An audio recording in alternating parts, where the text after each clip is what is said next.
Chapter 2, Removal of the Veils. Section 1. If we are to observe the knowledge of all world beings and men at the time of their birth, there seems to be certain subtle differences by nature. A lowly dog, after giving birth to its young puppies, does not force its puppies to its nipples for the puppy to suck milk. The puppy, on the other hand, whenever it needs milk, somehow finds its way towards its mother's nipples to obtain the same, and has also the knowledge of drinking milk for its hunger.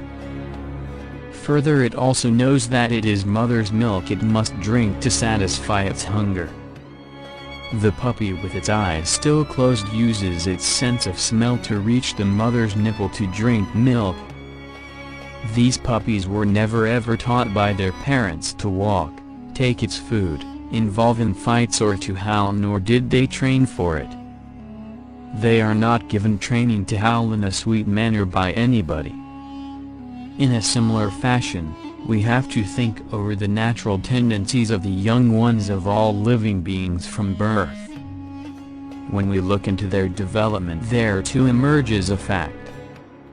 That is, the natural tendency of the first of born into this world and the ones in existence at present show no change whatsoever.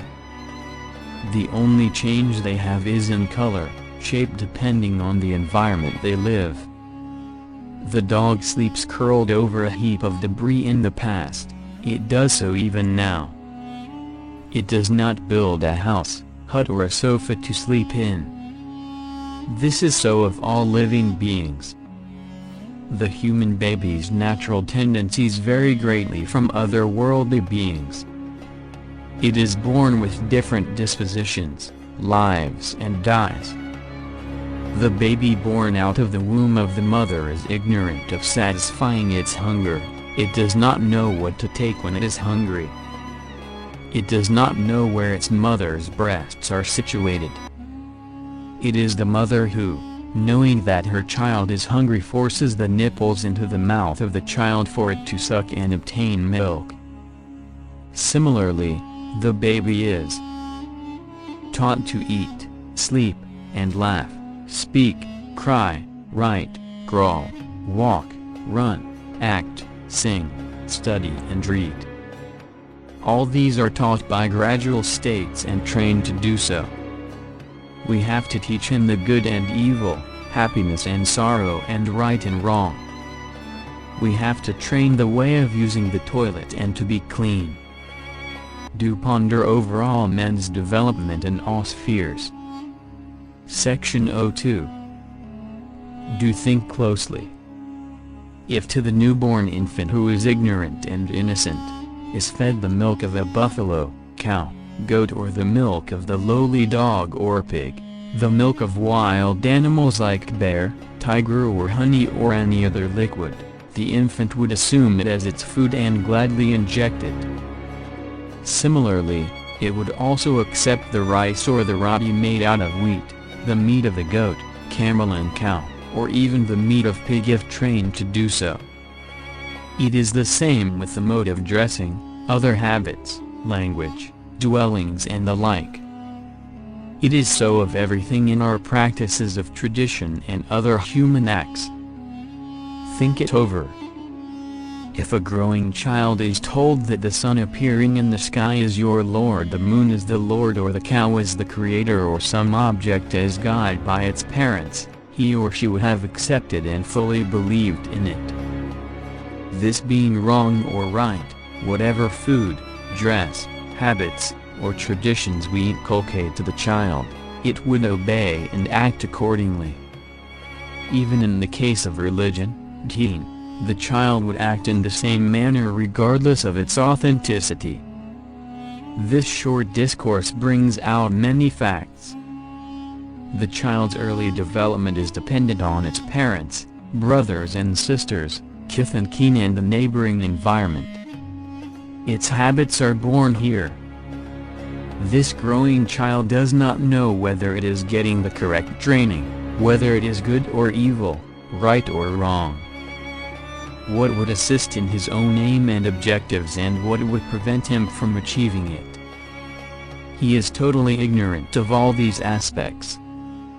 These childhood practices would in the course of time gets permanently fixed and would form the normal habit of the child.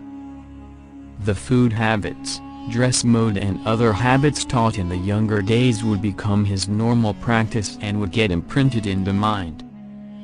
Hence its parents direct the child's future life. Hathees every child that is born good with natural tendencies.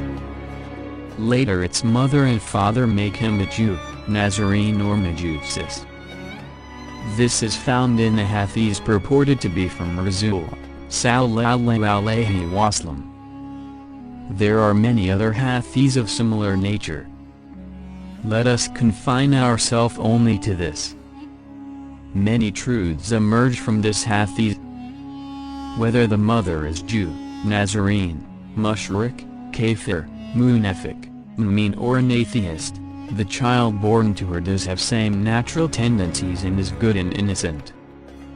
He or she is like a candle that can be molded into any shape we wish, or like a white paper on which we can paint in any color we like, and it is so in every respect. It is born to accept any training, practice or knowledge. In later years it follows or imitates the habits of its parents, kith and kin and neighbors.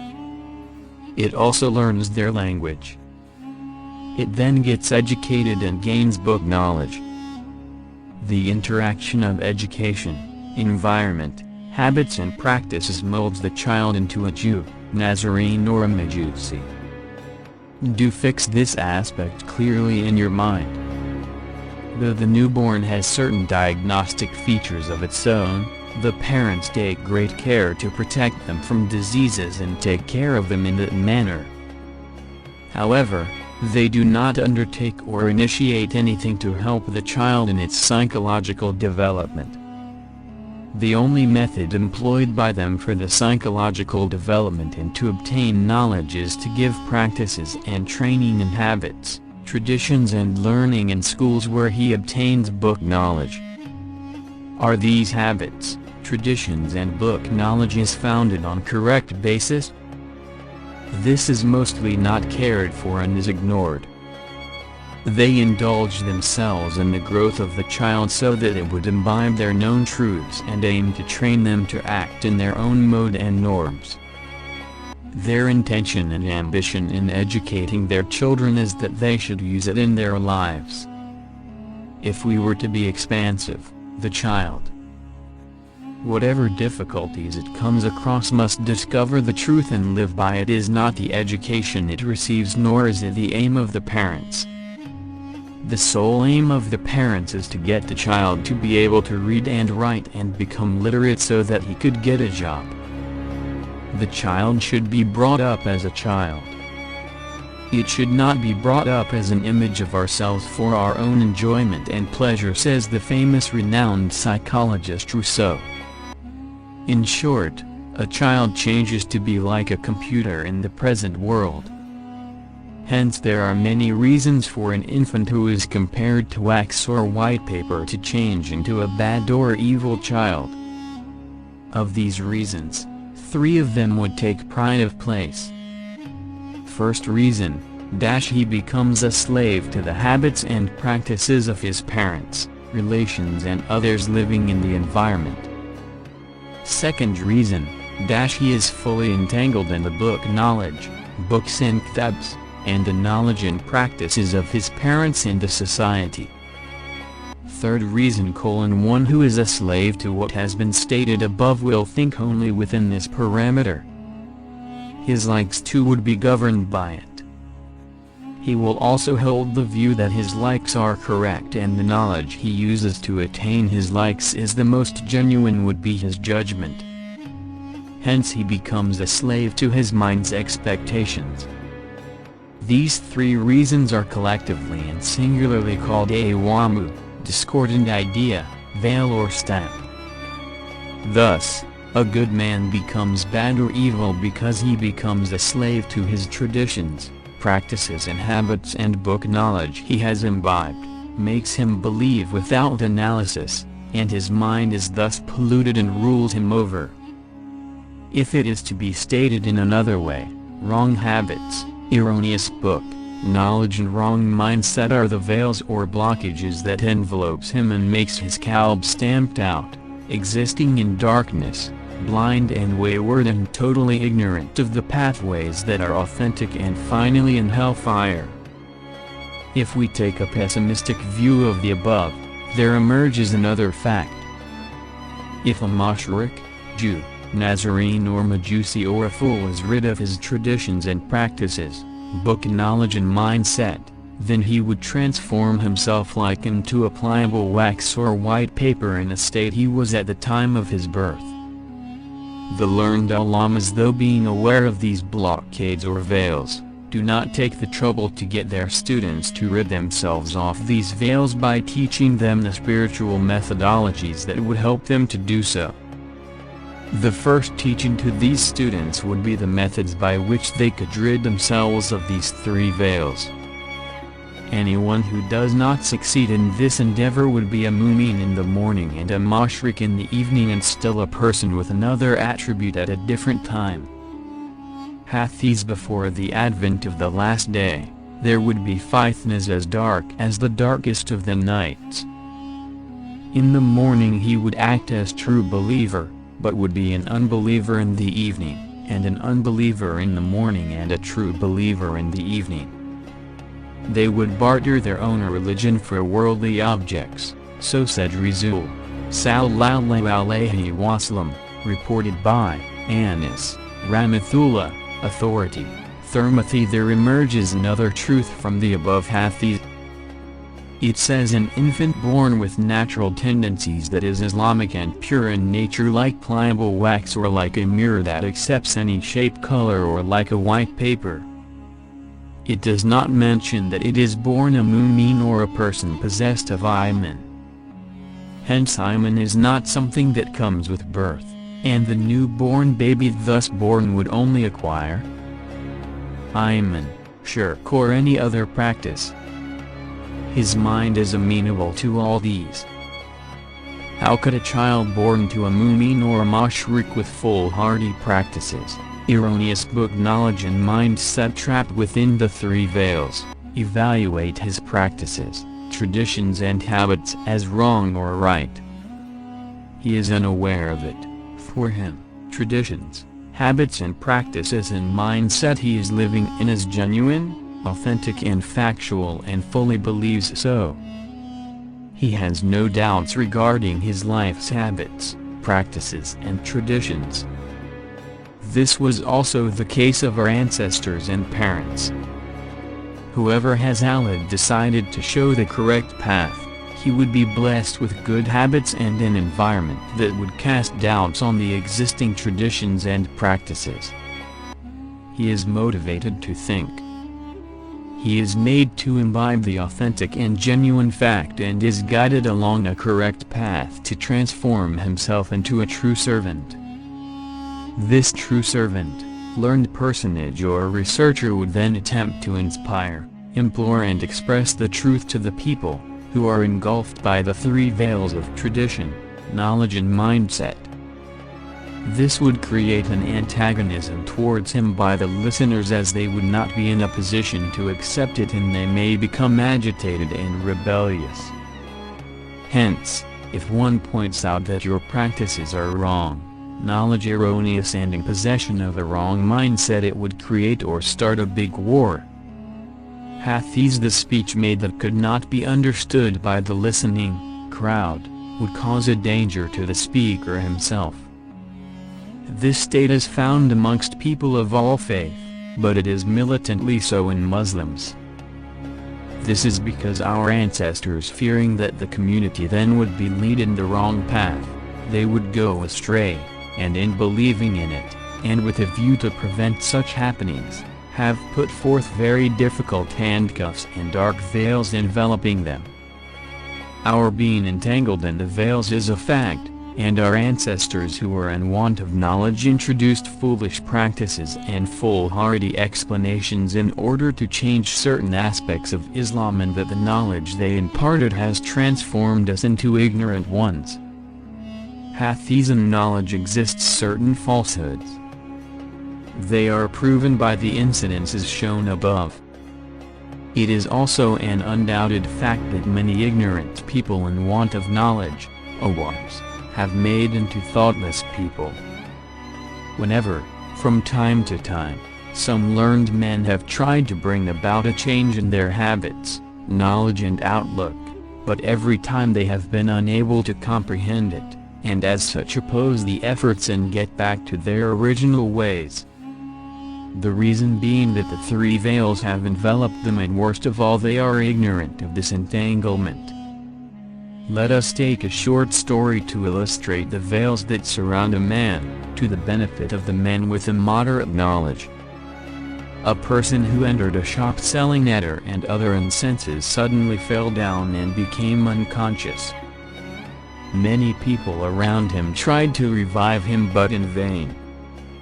Another high personage who entered the shop became aware of the incident. He inquired about the fainted man and his job. He was told that the person was a sanitary laborer. The high dignitary requested for a small piece of feces to be smeared near the nose of the fainted man. They obeyed him. The affected person regained consciousness and woke up. This is the story. Is it true or false? This is not a problem, nor is it necessary for us to know. However, a knowledge that we had become aware of has been told. To a sanitary laborer, the smell of feces is a normal experience. His nose has got acclimatized to its foul smell. He does not consider it as foul, nor does he accept it as an evil smell. It is not surprising that he fainted due to the smell of the attar and incense in the shop, as its smell is foreign to him. It is his practice and job that made him such. In a similar fashion, a person experienced in a sweet-smelling Colombo and his practice of true servants, in the eyes of a person experienced in the foul-smelling Colombo would surely make him faint. As the practices of true servants is very different from that of an ordinary man, these men would find it easy to oppose the true servants and their viewpoints. This is similar to the sanitary laborer being overawed by the smell of attar and incense and his estimation of its smell as evil. Like in the story related, any man on hearing that what he knows or hears some principles that he has accepted being false, or reads in the books about its falsity, he becomes faintish. He is in the same state as the sanitary laborer of our story. Even though he cannot maintain that the principles he has accepted is genuine or false, he still begins to oppose and show his resentment towards it. This is because he is already enveloped by the principles, veils, he heard, knew and accepted. He would even call the opposer of his principles as a fool, erratic, shaitan and kafir. The principles he opposed would be classed as that of Murthath, Mushrikeen and kafir. This then is the present state of affairs amongst the Muslim community of the world. Likewise, a person with a wrong mindset, if found fault with, would react like the sanitary laborer. Hence, any person with wrong practices, erroneous book knowledge and wrong mindset has all his thought waves fully blocked up by these three veils, and hence would be unable to imbibe the genuine and authentic facts. If he frees himself from these veils, then he would be just right to receive the truth, and his mind too would be receptive to the same. Hence, a person who wants to tread a true and genuine path must first get rid of all the veils that surrounds him, and also protect himself from the dangers of engulfment by the three veils. Many learned personages are unanimous in ridding oneself of evil association and create discussions and debates among themselves. This is a true experience in my life. Hence, I am warning you. What is the truth of Emman? What is the truth of the Quran and Hathees? Why are they for? Is Islam in a position to give us God's grace, tranquility and peace? Is it the correct path? Is Rasul sallallahu alayhi wasallam a true prophet and the last of them? If you desire to know the descriptions and explanations of the real truth, you must first and foremost clear yourself all the three veils that permanently engulfing you. Transform yourself into a state like a pliable wax, white paper or a mirror, and keep your mind free.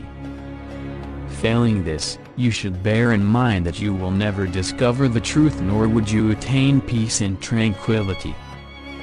Keep this always in your mind. Section 3. In today's world, in every religion there are many divisions, each having its own coterie of learned men. Let us take only our religion Islam and the learned who are within it. Under the common name of Islam, or its basis, there are many people of different ethnicity, with many traditions and practices and very many learned religious dignitaries, and in addition over 70 madhabs that have risen and disappeared. In today's Islamic world there are only 4 madhabs, Hanafi, Hanbali, Shafi and Malik. Among Islamic dignitaries, imams, there are only 4 who are remembered by the common man and respected. Every one of these imams has followers of millions behind them. Its followers do not know the principles, truth and lies of these 4 imams, but from times of old they have been honored and praised, and millions of people believe and devoutly follow them. It is our belief that we need not cast any doubts about them. These honored and respected imams have by themselves taken the Quran and Hathees as the base for their explanations and expostulations. They have also taken into consideration their environment, time and place, have enacted laws, regulations and practices, and explained the subtleties and methodology to be employed in the analysis. They have joined up Islam and Iman, divided it into 2 major sections. They are the external aspect of Islam, called it as Lahir, and the internal one as Batin. They have involved greatly explaining the external aspects of Islam. Only the learned religious dignitaries know these discourses, and to the common man, awam, it remains forbidden, he is ignorant of it. These imams have taken and shown different directions in their explanations of it. In certain aspects, they have conflicting viewpoints. In some other instances one imam has improved or rehabilitated the views of others. They have also followed each other in some cases. Clarifications and explanation of it will be dealt with later. Their modus operandi of such kind has helped the common man a great deal. As followers of these imams, the common man, person enveloped by the 3 veils, has no patience or the resoluteness to study the methodology and the reasons adduced for such is beyond the comprehensive powers of the common man. This has brought about each madhab praising them and deriding the others. One section praises the Shafi madhab as genuine, authentic and easy to follow, while another section opposes it and proclaim Imam Hanafi and his madhab genuine, authentic and easy. Likewise, a section says reciting dua after daily prayers is acceptable, while some others reject it. One section believes in flag hoisting, but another group condemns it. Every one of them support their respective stand with evidences from the Quran, Hathees, Ijma and Qiyas. This then is the situation of the entire Muslims world over. It is so of the position of the Islamic countries. Surah 23 verse 53. But people have cut off their affair of unity between them into sects. Each party rejoices in that which is within itself. Like what the Quran says, the Christians, Jews, and Muslims are all in the same plight. Ponder over the matters that arise within the human community for such problems. Describing them would only prolong our discussion. those who are unable to think, reason and accept the traditions, practices and principles in the life of men, many learned, turn themselves into party loyalists, terrorists and attempt to go to even war with each other. What truths underlie the Quran and Hathees, and what is the aim of the Murthaths, Imams? Many who cannot respond to these queries are of the view and belief that all men are in the same state, equal standing and level of knowledge. They even attempt to wage war, see each other as shaitans. Matters concerning these are dealt with in many ayahs and Hathees. I am not giving them in order to make my discussion short. What is the basic reason behind such war of words and battles? This, as I stated before, is due to the veils enveloping our minds. In addition to this, there is still another veil, that is the veil of ignorance, that we are in fact engulfed by the three veils. They attain the state of the sanitary laborer entering a shop selling attar, scent. A person with a moderate knowledge like you must understand these three veils very correctly. You must imprint it in your mind, and to do so forces me to provide you with a few more advice. A person who has received his knowledge by way of books and kitabs, community, parents, personages, movies and teachers, listening to a diametrically opposite view or reading of the same, will respond negatively and oppose it or reject it, as he is enslaved by book knowledge and engulfed in the three veils. He is ignorant in that he is in wamu, discordant view, nor does he know under what basis he rejects or opposes it. The evil thoughts that were dormant in his mind is activated and assists his discordant views. He transforms himself into a terrorist. What is that which transforms him to a terrorist? He is unaware of even this. He is ignorant of the fact that his book knowledge blocks his clear thinking, and that he opposes a truth without knowing what it is. Why? This is because he has fully accepted and believed in the knowledge he obtained from books and kitabs, and from others' speeches without analyzing and researching on it, and that too he does without his own knowledge. In general, these people become violent and terroristic in matters of religion. A frivolous altercation between a Tamil and a Muslim and a Sinhalese, or a Tamil and a Sinhalese at the end, will transform to a communal or religious battle of a high magnitude, resulting in loss of life of many. The greatest loss would be the strengthening of the existing veil of mind. What is heard and understood, rituals and other Islamic, religious, rules and regulations, explanations of the principles whether wrong or right, was strictly adhered, fully believed and accepted. But these were not analyzed, nor did they like to do so. They even did not think of elucidating the truth and acting accordingly. This is because they seek book knowledge for their ease of life and not go for either analyzing or elucidating the truth. Further, they do not have the desire or the strength of the mind to do so. If their principles and explanation of their practice and actions are found to be erroneous and given with supporting evidences, they would still stubbornly fail to accept the same. If on a white paper a drawing is made, and if another drawing is made over the original drawing, which of it would appear clear? None will do so. This is the situation of men with book knowledge. They would be like a paper on which are drawn many caricatures, one on top of another, and none being clear. This is because when one hears things opposing to what he has been hearing and the knowledge he has previously obtained, they falter. They get a clear understanding 1 minute, the very next minute they get covered over by the veil within them. Persons of this nature have to rid themselves of the book knowledge they have gathered over the years if they are to be receptive to the truth. The mixed up decorations on the paper, many over each other, has all to be erased off and made plain white paper once more. These men, if they are serious in accepting the truth, they have to first and foremost find whether the knowledge they possess already is genuine. If this is false, then that knowledge must be eradicated and forgotten. If it is authentic and true, then it needs stabilization and confirmation. The graduates too will have to compulsorily follow this. These persons, when the Quran, Hathees, true servants and common sense proves logically the authenticity of their religion, refuse to accept the truth without any rhyme or reason.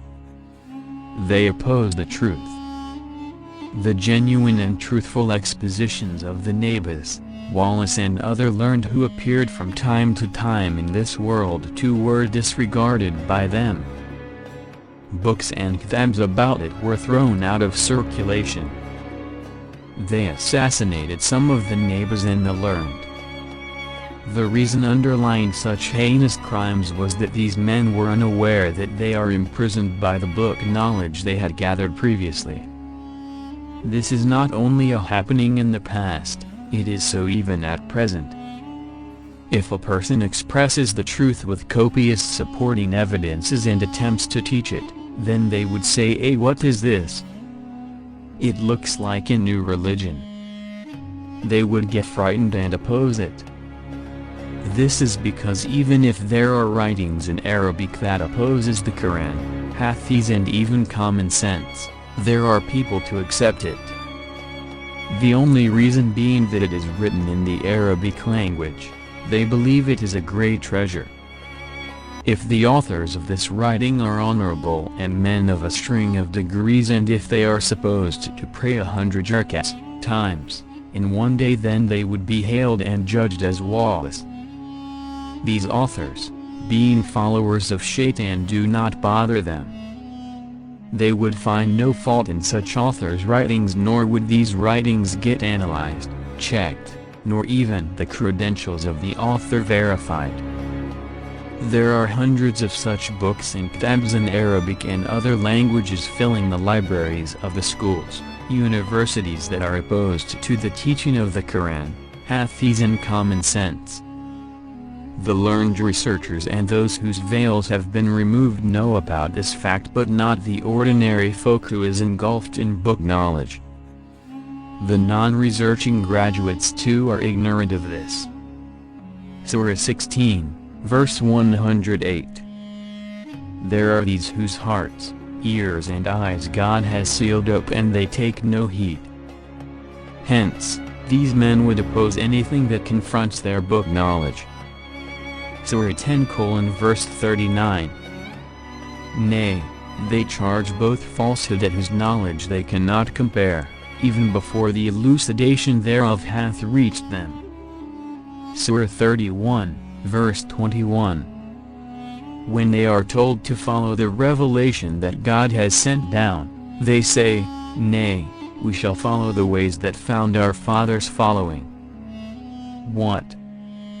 Even if it is Satan beckoning them to the penalty of the blazing fire? Without research and analysis, one blindly following another's writings that holds no water when logically analyzed and provides no supporting evidences.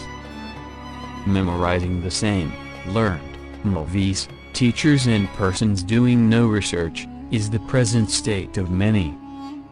The reason behind it is that they are intent on earning money and striving to gain fame, honor and favor. For them education is not the seeking of knowledge, nor discovering the truth, nor the attainment of peace and tranquility. These types of graduates are like the parrots repeating what was told to them, or like a recorded audio tape playing back what has been recorded previously. How could the audio tape that recorded voicing know whether what it contains is true or false? The insan who listens to the recording, analyzes it only to find the truth or falsehood. Parrots proficient in imitating human speech are ignorant of what they voice and cannot be aware whether what they say is true or false. These type of men are compared in the Quran and Hathees to that of a donkey carrying a load of kitabs. I will just give you a small example on blind following. Amongst the Islamic Ummah, possession of a book on daily prayers is quite normal that is known to all. This is mostly published in Tamil and Arabic Tamil. It continues to be published in this manner even at present. This describes in detail the postures one has to perform and the recitations that has to accompany each posture in great detail. Originally it was having a heading Ath-ul-Lukayat Abu. Somebody who published it at a later date by mistake printed a Anukath under the Arabic lettered How. This made the Thal change to Ta. Those who repeated the publications repeated the same mistake. This made the name of the book Ath-ul-Lukayat Abu and not by its very original name Ath-ul-Lukayat Abu. I feel it would continue in the same manner. Even this very minute matter has not been taken seriously or attempts made to correct the same by the learned Mavis or the Arabic Madarases. If this small matter is being followed blindly, how will they deal with more complex matters? This needs deep thoughts. In a similar manner, many people who have got entangled in difficult, complex obstinate knowledge were researched by me and I have been in touch with them. There are many graduates, learned who have been entangled in Wamu. If so, what would be the state of the ordinary folks who are entangled in Wamu? Think it over. Surah 39, verse 22. Is one whose heart Allah has opened to Islam, so that he has received enlightenment from Allah. Surah 5, verse 16. Wherewith God's guideth all who seek his good pleasure to the ways of peace and safety, and leadeth them out of darkness, by his will to a path that is straight, Sirath al-Mustaqim, unto the light, guide them. Do not be disillusioned to Sirath and only in Akira. From my personal experience, I am of the view that to guide the people who are enveloped by book knowledge and hearsay is a matter that can never be handled by man. Only Allah can accomplish this task. The highly acclaimed, praised and honored Imam Ghali was a professor in the university. He wrote many books in his very young days. He became an acclaimed author and learned professor without analyzing or researching on the subject he studied. During his time, he in the process of analyzing many perverse principles prevalent then created doubts about his own education. It was this doubt that finally made him expostulate the meaning of the genuine Tawhid. He resigned his professorial post and authorship and began his spiritual journey along Allah's path. This is all history. Many who have obtained degrees in knowledge or in a similar strait, the only thing that prevents them from getting to know the genuine truth is their thought that being a learned degree holder or educationist, how could I accept an ordinary man's explanations? It is this arrogance that prevents them doing so. Quran itself expresses this book knowledge being a veil and thus confirms our contention. Knowledge is but the books you learn.